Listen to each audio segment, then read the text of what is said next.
오늘도 제가 존경하는 심리학 박사 이민규님의 변화의 시작 하루 1% 책을 낭독하겠습니다. 42페이지입니다.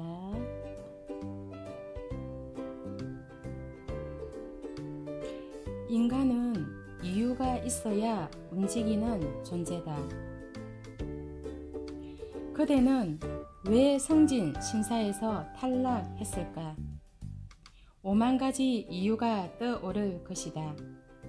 하지만 곰곰이 생각해 보자.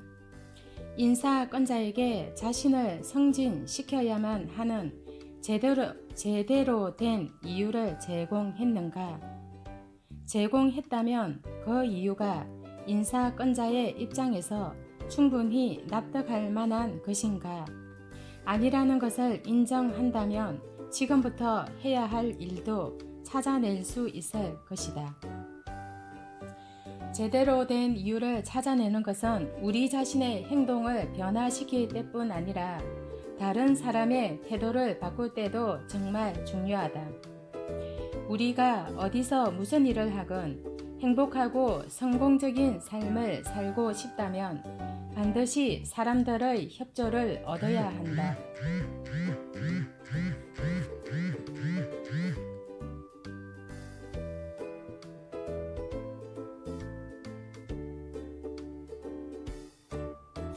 그러려면 먼저 도움을 요청해야 한다. 데이트를 신청할 때건, 추천서를 요청할 때건, 입사 지원을 할 때건 그냥 요청하면 안 된다. 그들이 기꺼이 그렇게 행동하고 싶은 이유를 제공해야 한다. 상대방의 입장에서 제대로 된 이유를 제공해야 한다. Why? 왜 이유를 찾아야 하는가? 왜 이유를 찾아야 하는가? 인간은 이유가 있어야 움직이는 존재다. 이유를 찾게 되면 강력한 동기가 유발된다.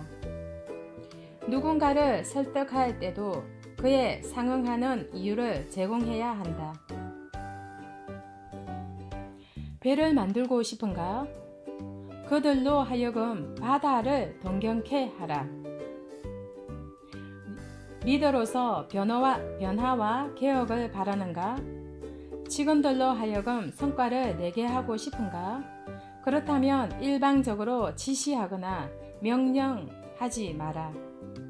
대신 그들이 절실하게 이루고 싶은 꿈을 찾게 도와줘라. 그리고 변화와 개혁이 그들의 꿈과 어떻게 관련되는지 그 연결고리를 찾아내게 하라. 그러면 직원들은 성과를 낼 수 있는 방법을 스스로 찾아낼 것이다. 어린 왕자의 저자 생텍쥐 베리는 이렇게 말했다. 배를 만들고 싶은가? 그렇다면 사람들에게 일을 분담시키지 마라. 대신 그들로 하여금 바다를 동경케 하라. 그렇다. 배를 만들라고 사람들에게 강요할 필요가 없다. 바다가 얼마나 아름다운지를 알려주기만 하면 사람들은 스스로 나무를 베서 대패질을 하고 페인트 칠을 해서 배를 만들어낼 것이다. 그대가 리더라면 아무리 바빠도 일주일에 1시간씩은 따로 빼라. 전화기도 끄고 혼자만의 장소에서 직원들이 동경할 수 있는 바다에 대해 생각할 시간을 가져보라. 누군가를 변화시키려면 그들이 스스로 달라지고 싶은 마음이 들도록 개인적인 욕망을 자극해야 한다. 인간은 지구상에서 가장 이기적인 DNA를 가진 존재다. 그러므로 개인적 욕망과 접점을 찾지 못하는 조직의 목표는 결코 성공적으로 달성될 수 없다. 아이들에게 편식하지 말라거나 일찍 자라고 지시하기보다는 왜 그래야 하는지 이유를 설명하면 훨씬 더 좋은 결과를 얻을 수 있다. 아래 사람에게 하라면 해 라고 명령하기보다 그 일을 해야 할 이유를 제공하면 훨씬 더 의욕적으로 일하게 된다. 일찍이 알베르 카미가 말했듯이 인간은 이유 없이 살 수 없는 존재이며 이유 없이 설득되지 않기 때문이다. 인간은 이유 없이 살 수 없는 존재이며 이유 없이 설득되지 않기 때문이다. 충분히 이유를 제공했는데도 상대방이 그대가 원하는 대로 행동하지 않는가?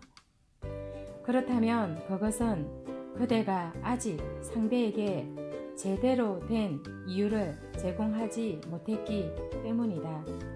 감사합니다.